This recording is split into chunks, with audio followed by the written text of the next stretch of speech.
Morning, Facebook. Great to have you. I'm here with the man himself, Ray O'Neill, and we're going to rock and roll right now here on the great ZBVI.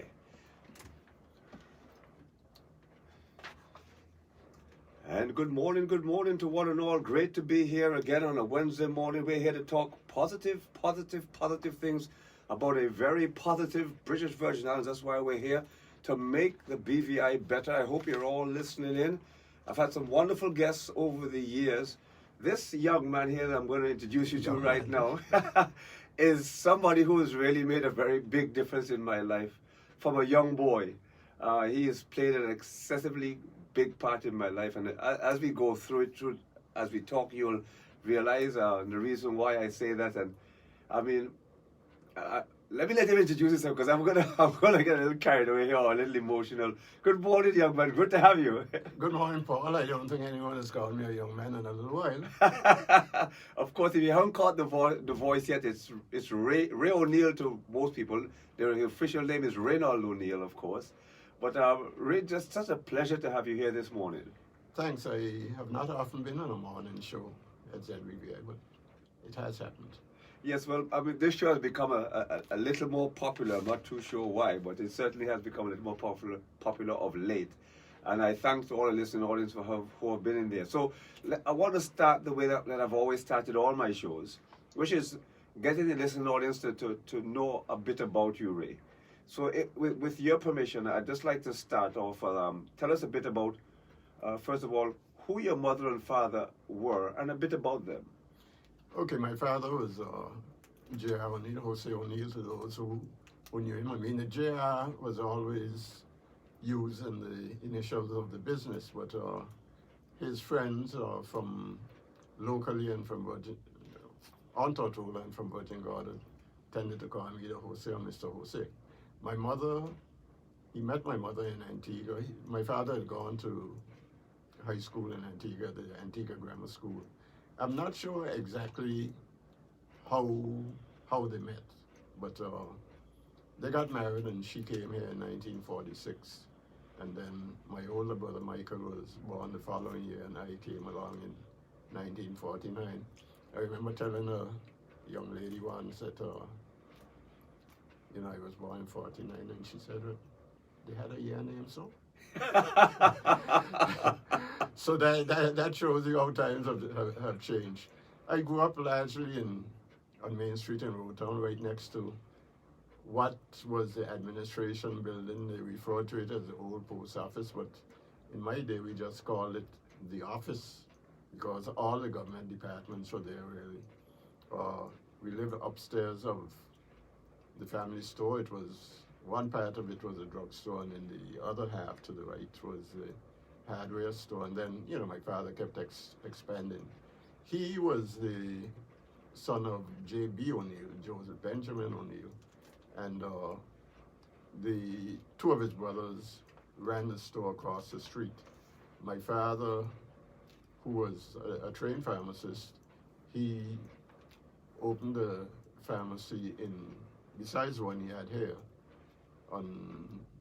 in Antigua, and his sister, Gertrude O'Neill, better known to some as Tula, she ran that, and she was there for many, many years. As far as school was concerned, my first recollection of going to school was going to it wasn't an infant school as such, but it wasn't a primary school in the traditional sense. Down in the building where L. Richardson has his rigging service, and upstairs you had Dance Your Pen. And the odd thing about it is, I remember being in that school. Michael probably went because I tended to follow him.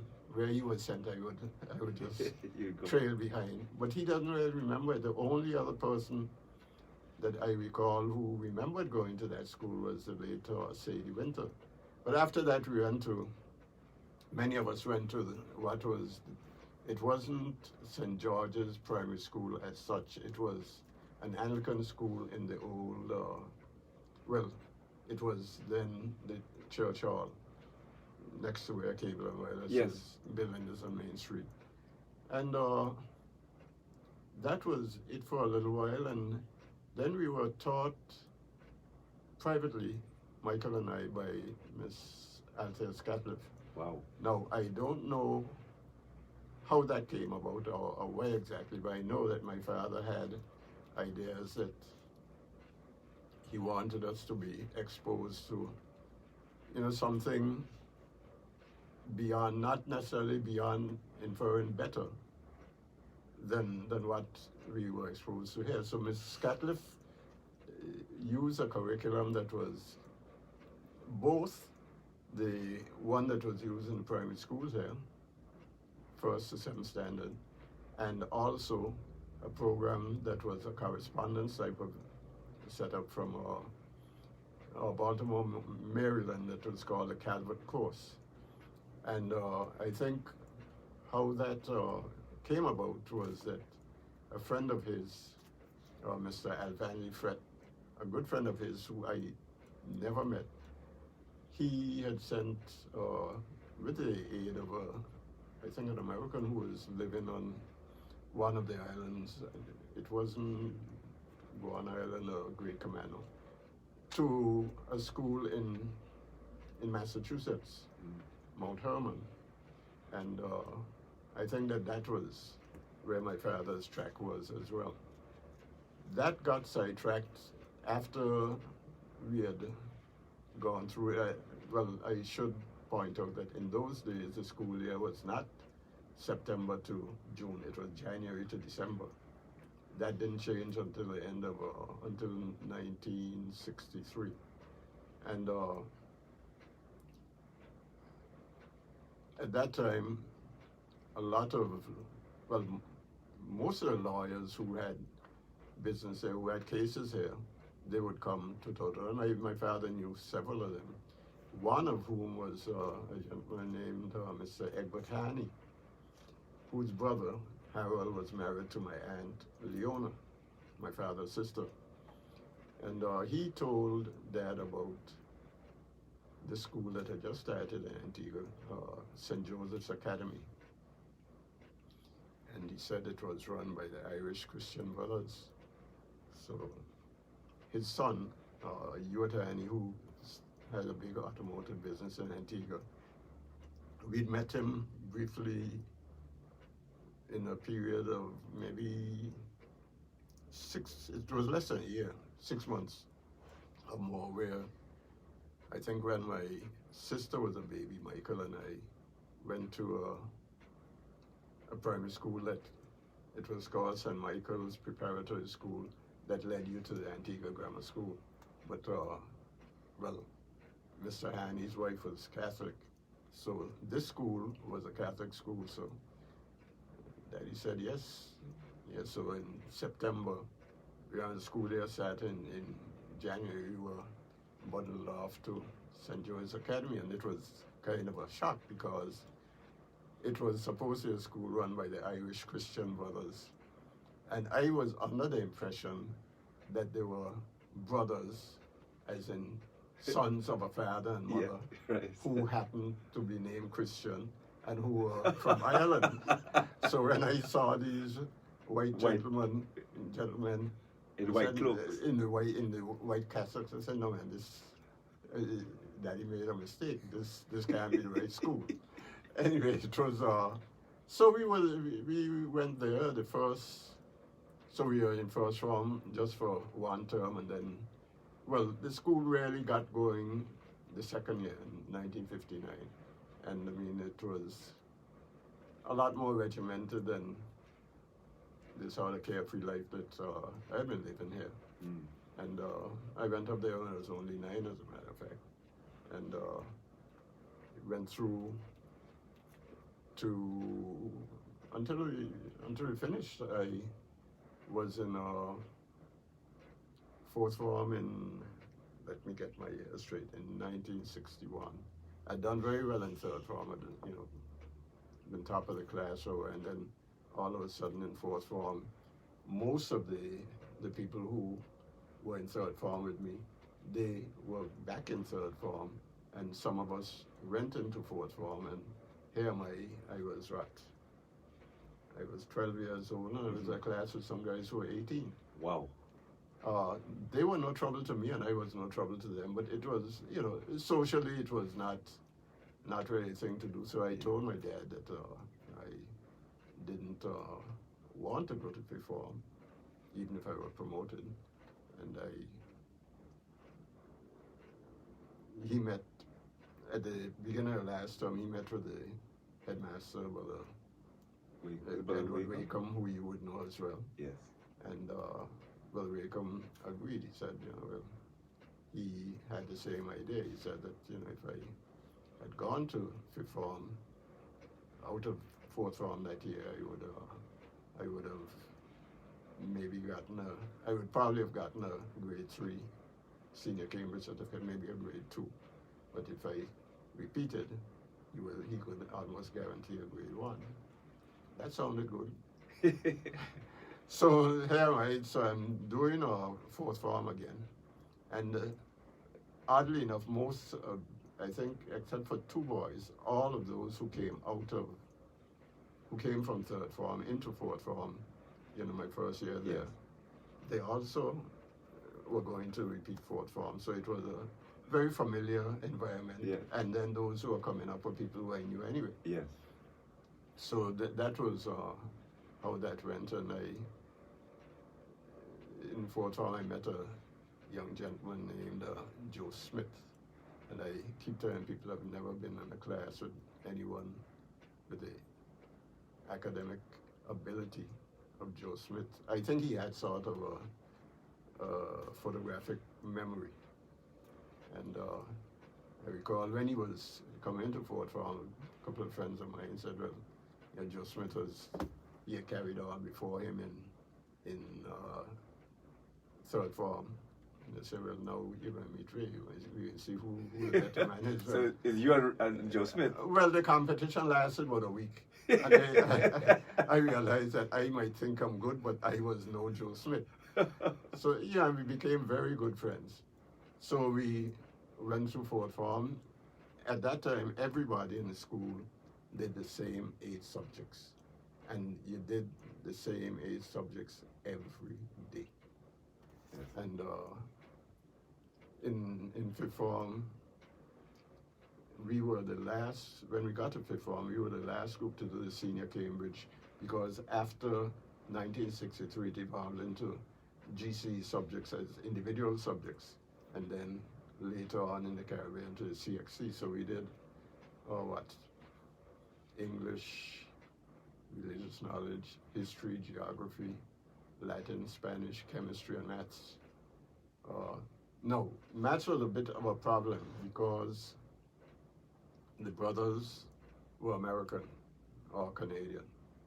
And in their system, you would do arithmetic in 1 grade, algebra in another, and geometry in a third. But in the senior Cambridge didn't deal with that. Mm-hmm. You had to deal all, and well, one of my problems in fourth form the first year was geometry. It just didn't make any sense to me. Yes. And but then you got a new teacher, and I eventually caught up. I would never say I was. I think the only time I actually probably passed the geometry exam was the senior Cambridge exam itself. But so all of us were doing these 8 subjects, and then when we got to fifth form, the first 2 terms, business as usual, and then they dropped a subject from everybody. And, well, if I had my choice, I would have dropped chemistry. Right. Not that I was good at chemistry, but I didn't like it, and more so than that, I didn't like the chemistry lab. Yes. Which we would have to go to school on Saturday mornings to do. And the unfortunate thing was that some of the boys who were, after they finished their experiments, they would start mixing things that were left over, and once I heard this pop, and I said, not for me. But anyway, we got through that, but they had me drop geography the last term, and why are you making me drop geography? I wasn't as good in geography as I was in chemistry, but really was much more into jazz. Yeah. Especially in terms of the world map. I like to think that I knew and still know where places are Yes. and what is produced by this country or that country. So that was it. And we went up to, it was a small class that did that was the last cohort to do the senior Cambridge exam, and we did very well. We did better than the school had ever done. We didn't send up that many students, and there were 4 students in the island who got grade 1 certificates, and the academy had 3 of them. Wow. I guess you, Joe Smith, and somebody else. A gentleman named Erwin Winter. Erwin, yeah, from the name I know. And oddly enough, both Joe and Erwin, they taught at the academy for a while after, and then they went to university in a place called New Rochelle, New York. Iona College, which is a Catholic institution, and they seem to have had some direct connection to the brothers at the academy. Anyway, came back home at the end of December '63, and I'm only 14. So what is my father going to do with me? So he decided, well, there was an exam called the Higher School Certificate, and that afterwards became the GC A levels. So he said, well, you can go and do A levels, and I'll send you to Barbados. And I said, I don't think so, Daddy. And then he said, well, what about St. Kitts? No. I mean, my aunt was there, and I love my aunt, but I did not. I had spent, I think, the Easter vacation there one day. I didn't particularly, not that I didn't like the place, so it wasn't somewhere. So then he said, well, the academy did not have any A-level program. 2 schools in Antigua did, the grammar school and the girls' high school, Antigua Girls' High School. So he said, okay, well, let's try the grammar school. And I went there, and so did another student from the academy, Eldine Spencer. And I really didn't like the place. I mean, the problem was that coming from the academy, a school with all the structure and all the discipline, and at grammar school, everybody was his own boss. I know. And I said, well, I don't know about this. So what happened, you do the exam in December, and the results would come in March. Yes. So the results came in March, and I found that I'd done well. So within a week I was back home. And the period of time between March and September, I was here. And I wouldn't say I've drawn a blank, but I just can't remember what I was doing during that period of time. In the summer, in August, my father sent us up, Michael and me, up to an aunt who lived in New York, which is the first time we'd been to North America. And then as we came back, we went to Inter-American. Well, we'd gone there to register. Well, he was going to send Michael there. Why was Michael going there to begin with? Well, there were 2 students from the British Royal. Well, there were 3, but we didn't know about the 3rd one being there. That was Dr. Janet Smith, who was the head of the community college, HLS Community College for a while. And the other 2 were Franklin Penn, but by the time we got there, he had transferred to the University of Puerto Rico, the Maya Grace College, because the program that he was in, civil engineering, was not offered at Inter-American. The other one was somebody who would become our neighbor, Cyril Romney. Ah. Yeah, he was, well, he had been a trained teacher and what have you, so he went there as a junior. He only had to do 2 years there, but I think we had at least 1 class together. It was sort of odd. I mean, Cyril was, somebody we knew and looked up to, and we were boys. Yes. So that was it. But Inter-American was quite an experience again. You know, I went there. When I went in September, I was the youngest student they'd ever had, which is not to blow my own trumpet. It just happened so. Yes. And I tended to take, well, besides the basic requirements that everyone had to do, and you know, courses in languages, and I tended to take any class that appealed to me. So when Michael and most of those who had gone in with me finished in the summer of '68, I still had 3 courses to do. One of which was a science course. Another was, well, you had to do courses at different levels, and I was missing one 400 level course. And what was the third one? I don't remember offhand. But so I spent this additional semester. Oh, the thing is, with the science course, I wound up doing a course in physical science. Now, what had happened early in the game, for instance, Michael did natural science, and I did see books, and I said, well, what is this all about? It really didn't seem to be leading anywhere, but and I tried to get into physical science, but unfortunately what happened was that on the 2 occasions that I tried that, I tried to register in the second of the 2 trimesters, and I didn't realize it, and they didn't tell me that you needed to do the first one if you were going to do the second.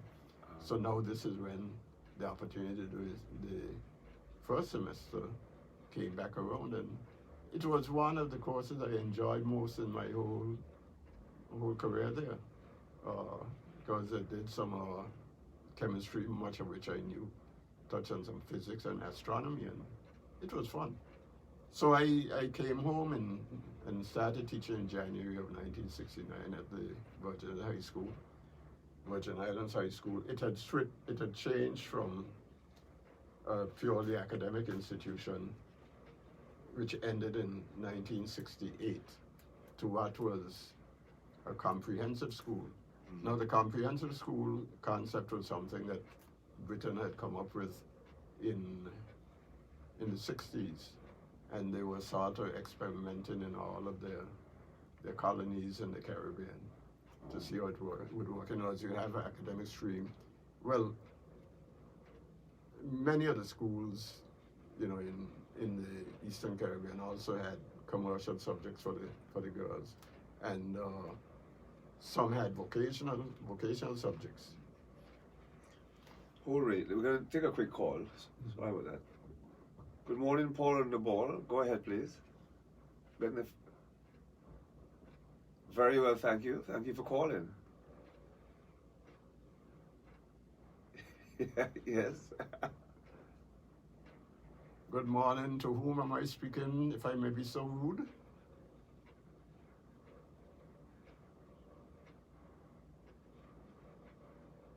This would be Boogie Freeman. All right. Well, you remember we were in Cubs together and we went to Sunday school together, so.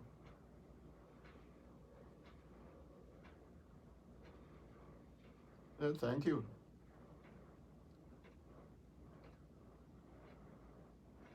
Well, I try to remember a few things, and people seem to like to hear it, so.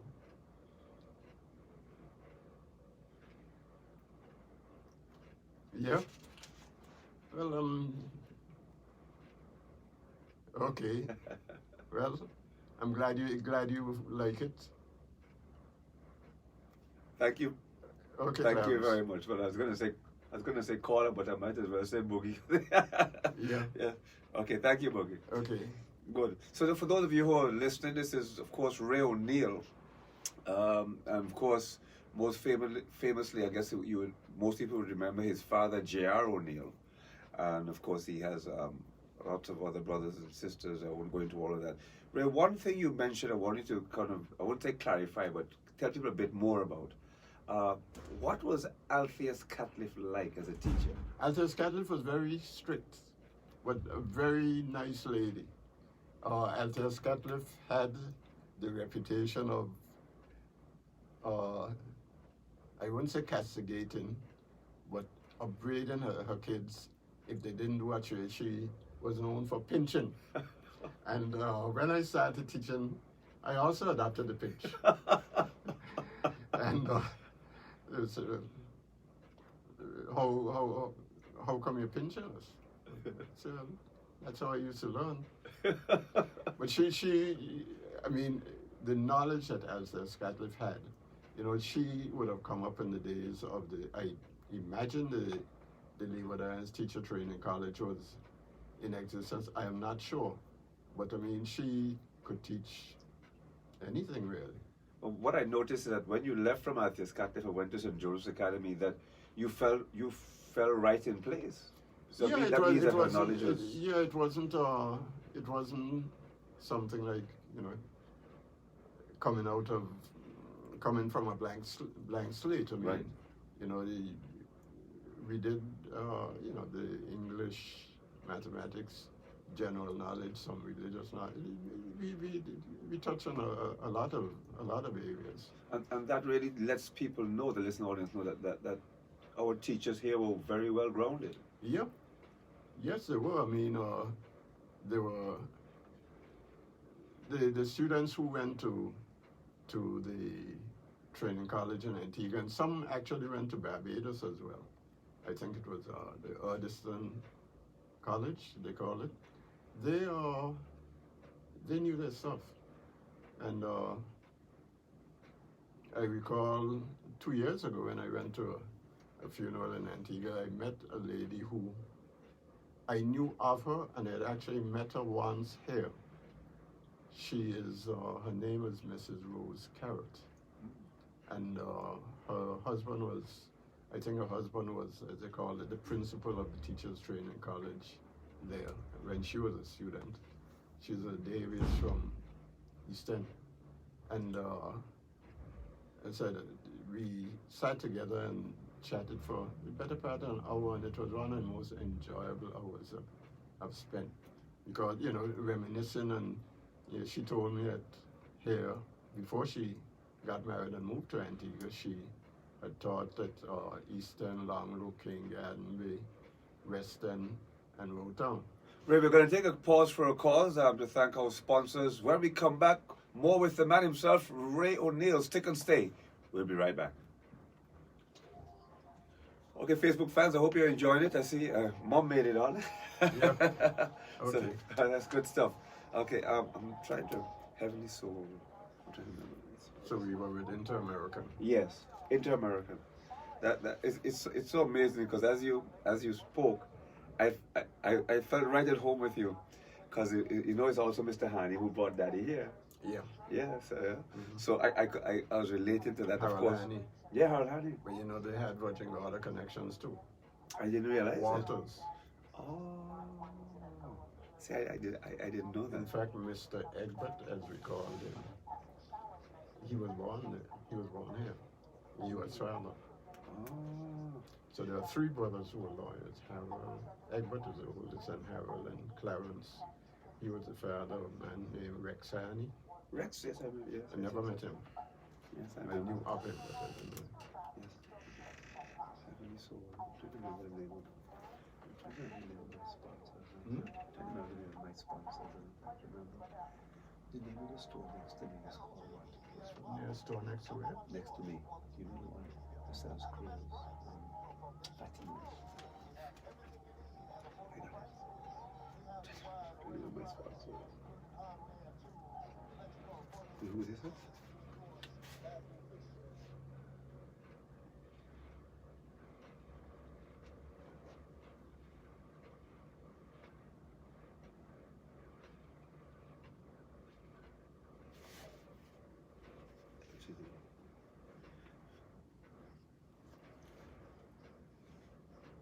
It's amazing that when I got there in the early 70s, Brother Wakeham was still there. And You come back. Yeah, when he had come back, yes. Mm-hmm. And the curriculum hadn't changed because we were No. still doing the 8 subjects. They were doing French for a while. Yeah, I did French. but we did Spanish. Oh, I wondered And why then, we then it changed. switched back to Spanish. They switched back to Spanish now? I think so. Because when I left, I was doing French, and I was wondering why we did French rather than Spanish. Okay. They're ready for us again. We're back on, folks. And welcome back. I am Paul on the ball, and I have here with me the man himself, Ray O'Neill, and he has been talking about his early years. And so, if you're listening on, you really got to learn a lot about a man who went to secondary school at the age of 9, and I guess never really came less than second in class. And in fact, he was only removed from the top spot by Joe Smith, the bad man himself. Who had a Well, photographic Joe memory. Smith had a connection here too. His first cousin worked with International Motors for years. Walton Smith, I think his name is. Yeah. There was Walton had a daughter who had a store, Carol's, in the HR Penn building. Yes. So she would have been Joe's first cousin.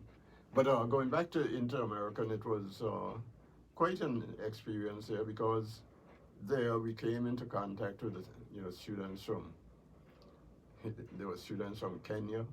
There were 3 East African countries, mainly Kenya, Uganda, and Tanzania, Malaysia, and pretty much throughout the Caribbean, and a large number of Guyanese students, a whole lot from the U.S. Virgin Islands. I think at any one time, while we were there, I don't think there were more than 3 or 4 of us from The British Virgin Islands. But it was there too that I really got hooked on what became the passion of my life for track and field, because we had some, certainly international class athletes who won medals at the Commonwealth Games and what have you. One person in particular, Anton Norris from Barbados, he won CAC, Pan Am and Commonwealth Games medal, exceptional student as well. And the inter-university championships, which are called Hoosters, that was to some extent the highlight of the academic year at the universities in Puerto Rico. The Hoosters.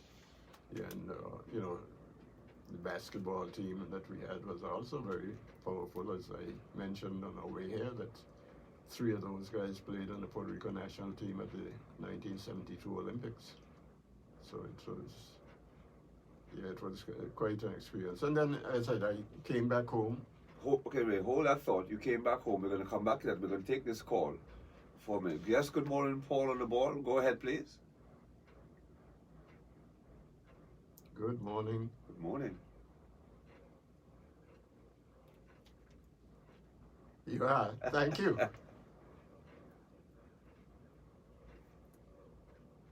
Well, every week somebody comes to where I am and asks me when I'm going to write the book, and I say, well, I don't think I'm going to write a book for you not to buy.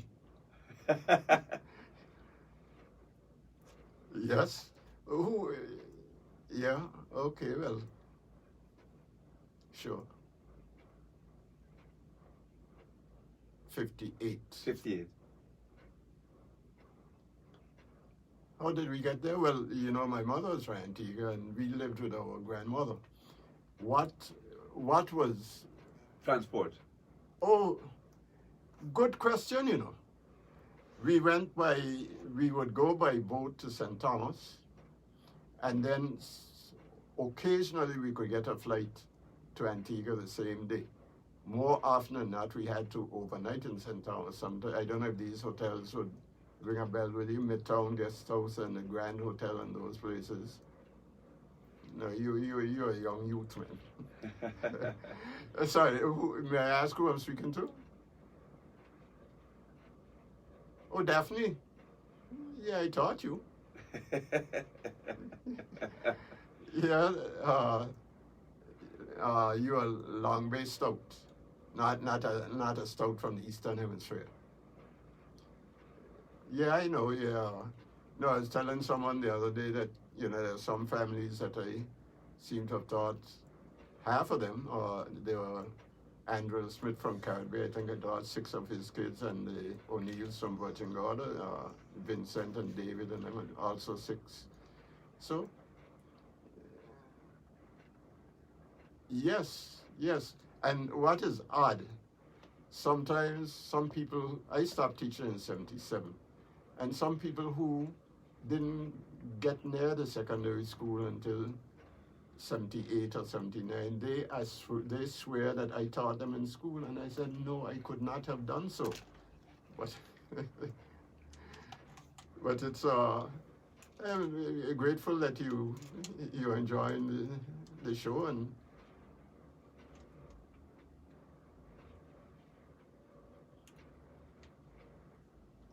okay.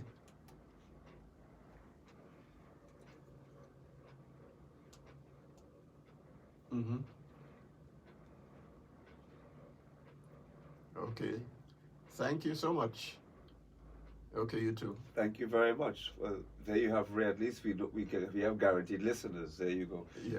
I must say that the show has, in a very short space of time, become um, quite popular, to say the least. But that's not the object. The object of the idea is for people to begin to listen and learn. Yeah. Now, before you go forward again, because we were going to move on, I want to take you back to two quick questions I also had as well. Because you called a few, I have to say, famous names. One was Sadie Winter. Tell us a bit about Sadie Winter. And people don't remember who Sadie was. Well, Sadie was, her father was from Antigua. I don't know how Mr. Sargent, well, Sadie and I were the same age. I was born in March and she in April. And her mother was the sister of the late Mr. Henry Cricky. Right. So they had Antigua connections as well. Sadie was,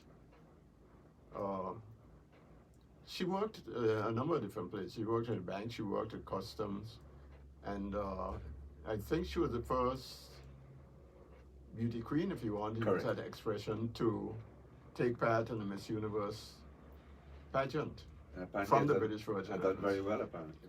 I don't know if she never really told me anything, but Sadie used to tell me everything, so I don't know why that would be. Yeah, it was, so who was the other one? Well, the other person that you mentioned, I wanted to know what it was like for you to go to school. You said you went in Puerto Rico with Cyril Romney. Yeah, well, as I was telling someone just the other day, I went there so young, and the other Caribbean students, they looked out for me. And I recall that Janet Smith, she would make sure, I wanted to go, let's say, to the movies, I would clear it to Janet Smith first. Why that should be, I don't know. But that was just the way she set it up. Yes. So you were totally protected. Yeah. Now, one other quick thing before we move, because once we get to sports, that's it. Tell us a bit of what your father was like, JR. I worked with him for a short while. Yeah, he was, a lot of people don't realize he was a very humorous person. And I recall some time ago, this lady, her sister has a school named after the Enos Adams School. The lady in question, I think she taught in St. Thomas. I don't know if she ever taught here. But I'd seen her once or twice outside the hardware store, because my father used to stand up outside the hardware store and just talk to people as they came by. And this day she saw me up at what was then the Roadtown Bakery. It was a college bakery first, and the Roadtown Bakery, and then Mac of Max over in at Pier Park. Right. He took it over. And she saw me there outside the door, and she said, she came and asked if, "Are you an O'Neill?" I said, "Yes." She said, one of Mr. Jose's sons? I said, "Yes." She said, "Oh, well, they tell me that one of his sons is a people person like him." I said, "Well, that would be me." Yeah, but he was a very engaging person. He was involved in so many different things. I mean, the Botanic Gardens are named after him, but he was very much involved in the reforestation of Sage Mountain. Very successful businessman in a number of different areas, and he was the first to do a number of things with, I guess, close to where we are located now. He and the government went into a joint venture to reclaim the land where the Fort Purcell was created. Right. He has the part where, you know, he has the warehouses and what Yes. have you, and the government did the part to the east. Ah, okay. And you know, he was in the fuel business and the boat business, the freight carriers. Right. He had two primary partners in that business. One was well, both of the late, or not so late, Eberman Rapsat from Longlook, with whom he had the new idea, and then the Charmaine one, the Charmaine two, which was a badge. That was a metal boat bought in Venezuela, I think. And then the other partner was the late Robbie O'Neill. Mm. My dad and Robbie were first cousins. Ah. And they built, well, Robbie was mainly involved with it, and he was a boat captain as well. The Virgin Gorda, which was the biggest of those freight carriers ever built here, that was built down by the opposite Fort Worth. Mm-hmm. And then the Anegada was built in Queen Elizabeth Park, what is now Queen Elizabeth Park. And in those days, you know, a boat launching at 3 o'clock work stop. Everybody's coming to the boat launching because it was a feast. Yes, yes, yes. You know, and people pull in the ropes to get the boat off its bearings into the water. Yes. And it was quite, there were some good times. No, I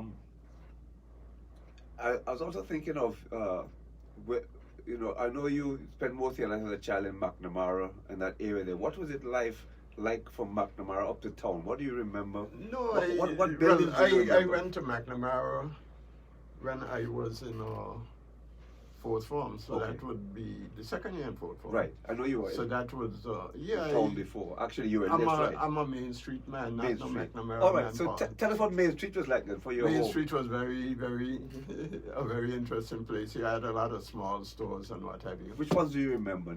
Name, because you have a good memory. You're like Yeah, you're like okay. Joe Smith. Yeah, not quite. Well, you had our place was the drugstore, and so the hardware store, and later that expanded. My father acquired the property, the two adjacent properties, and built the hardware store in the J.R. O'Neill building that now exists.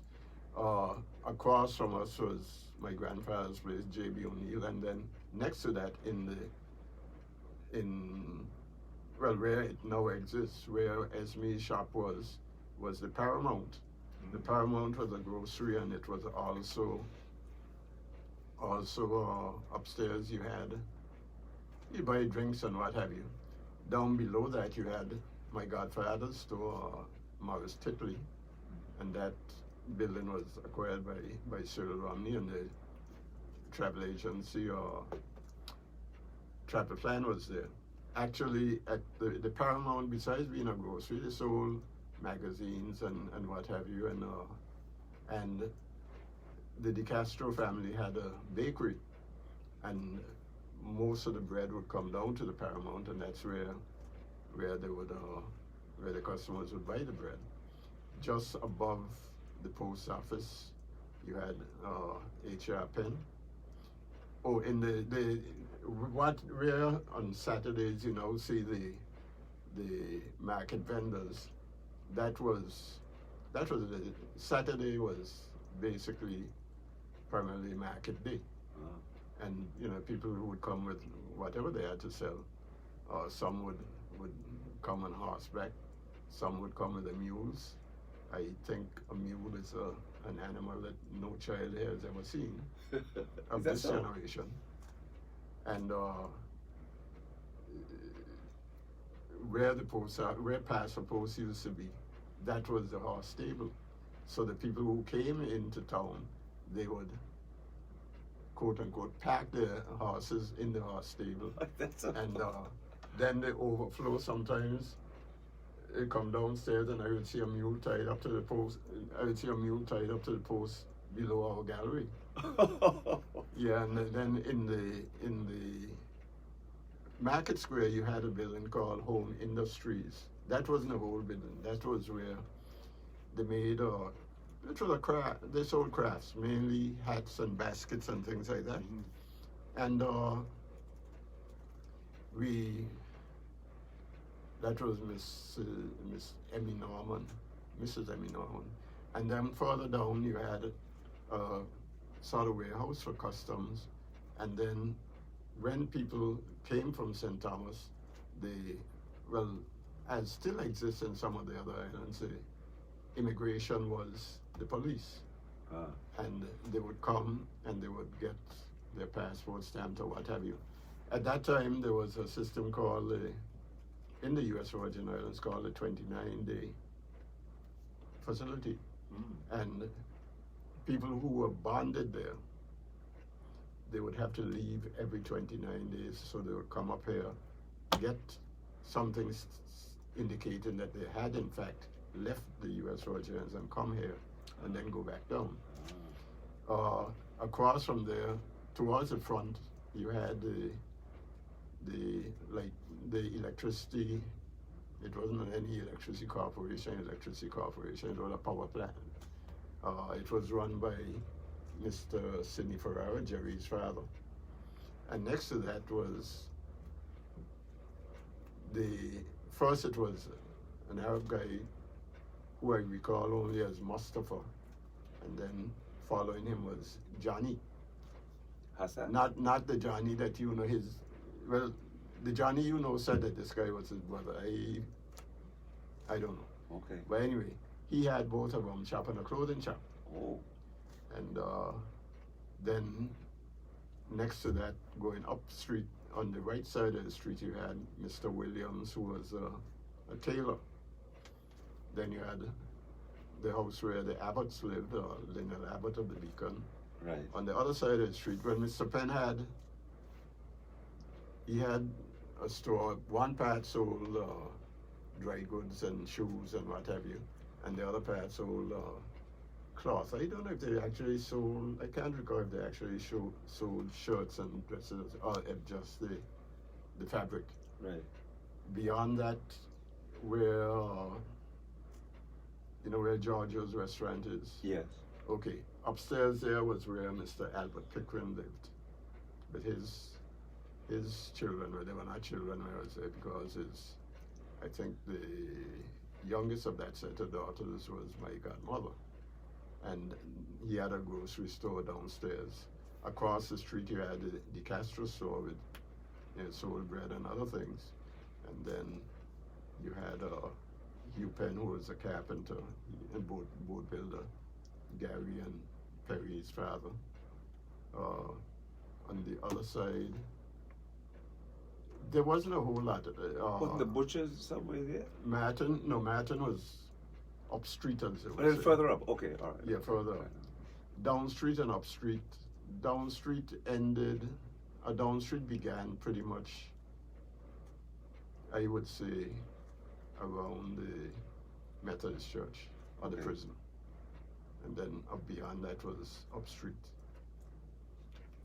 And up street ended where? Up street ended wherever it ended, by the recreation ground, but then you had people who lived at the bottom of Joe's Hill, and then Longbush was there. It wasn't Longbush as it is now, but it existed. And like Lower Estate, when I left here and went to school in Antigua, I don't think there was much in Lower Estate, and I recall my dad saying that the people who got license, if you want to use that word, it's not the correct word, who were allowed to build in Lower Estate, who got property in Lower Estate, there was a kind of a ranking system as to who was eligible and based on what. So that was how Lower Estate was created. Okay. Right. Now, we haven't got much time, believe it or not, Ray, and we haven't even touched on sports. Yeah. Well, so what I'm going to ask you to do is Come back. definitely come back. Okay. Well, all we're going to do is just one base thing today, which is from memory, who from your early days when you first came back, who are the athletes, the local athletes that stood out most to you that you When I remember? first came back, at what point? You know, it From doesn't really matter inter- from wherever you want to start from. Well, I mean, and oddly, when I was going to school in Antigua, there was a newspaper down where, next to El Richardson, called the Tortola Times. And I really look forward to when Dad would send this thing up. And the sports writer at that time for the Tortola Times was a gentleman named Cyril Romney. Is that so? Yeah. And, you know, the big sport at the time was cricket. Softball was just sort of coming in. Yes. And then you had, the high school had their inter-house sports. They had three houses, Aggrey, Cavill, and Bronte. And you also had on what was called Empire Day, that later became Commonwealth Day. That was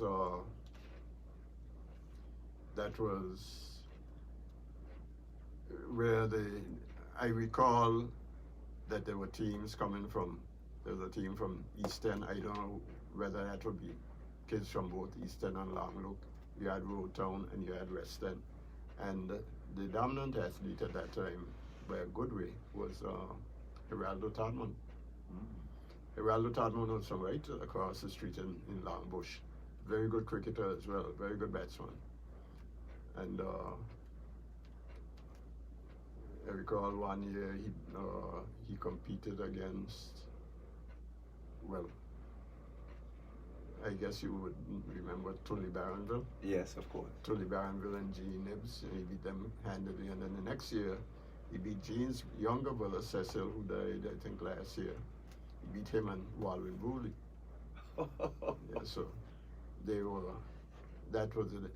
The inter-primary, I mean, a lot of the kids who the boys and girls who I remember, they were not primary school kids as in the usual sense. They were in post-primary. Yes. I mean, they had reached the end of the trail as far as what they wanted to do, you know, in academics went.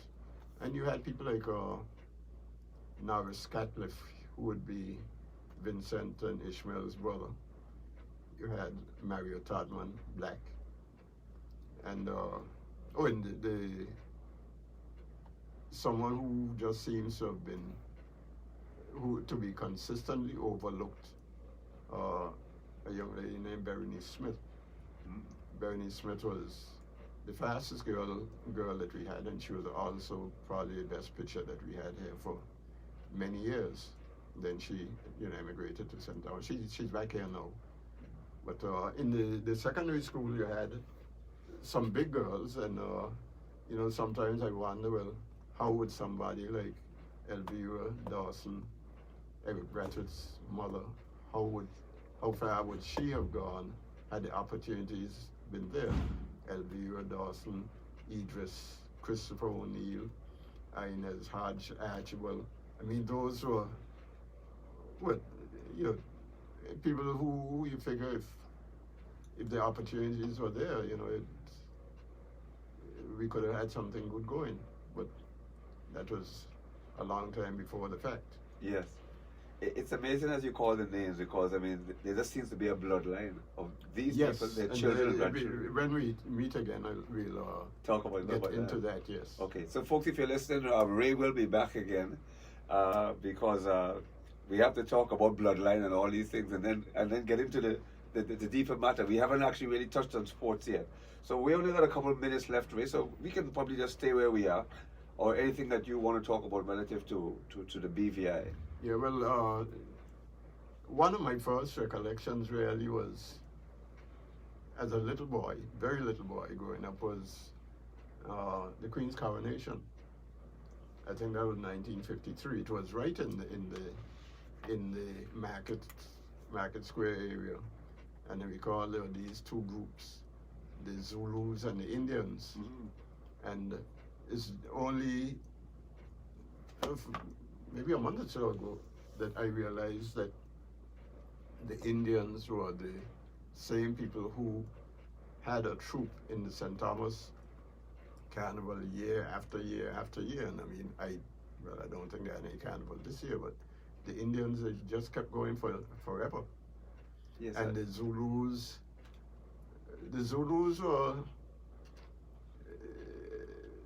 they tended to be bare-chested and what have you, and we little boys were kind of scared of the Zulus. Just like in Antigua with do you know the John Bulls? Yes, of course. Okay. Yeah, the John Bulls, I recall there was a guy, one Christmas I spent there was one John Bull called Pharaoh, who everybody wanted to make sure they were out of his way. But these guys, I mean, they weren't chasing you or anything, they just were different. Yes. Yeah, and, you had,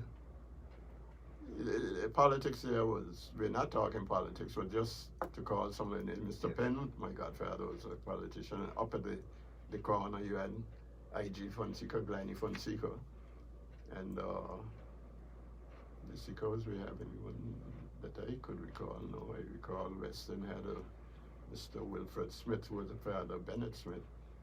You had Leslie Malone in the East. Long Look and Eastern were one district for a long time. But as I say, we're not politically oriented right now. No, but good to know who the people were. That's nothing. I'd love to hear the names. Yeah. And then you had people like Hernandez Catliffe who came on. So Dr. Osborne wouldn't have been until the 60s? Dr. Osborne came in 1955. Oh, 55. And he would have gotten involved in politics maybe towards somewhere in the 60s or very early 70s, because I started teaching in January of 69, and I can't really recall if he was always politically oriented, but I don't know that he was a member of the legislature or anything of the sort. No, he had a very popular I guess it's got like a drug and hardware store, was it? Or was it just a drug store? It was it was a drugstore mainly. Well, he had his practice there, Lagoon Plaza. Yes, Lagoon Plaza, right. On Main Street. Yes, that's right. And it's also a drugstore, because you could go in there. Yes. You used to sell cricket bats like you do now. Yeah. Yeah, and I think Mr. Penn used to do that. But it was... Oh, okay. Well, folks, we're pretty much out of time. So, Ray, we really want to thank you for being here today. For folk you have been listening to, the man himself, Ray O'Neill. He'll be back again in another couple of weeks' time to continue where we left off from. So until next time, have a great day. Good sports on you. Love you all. Bye for now. Thank you.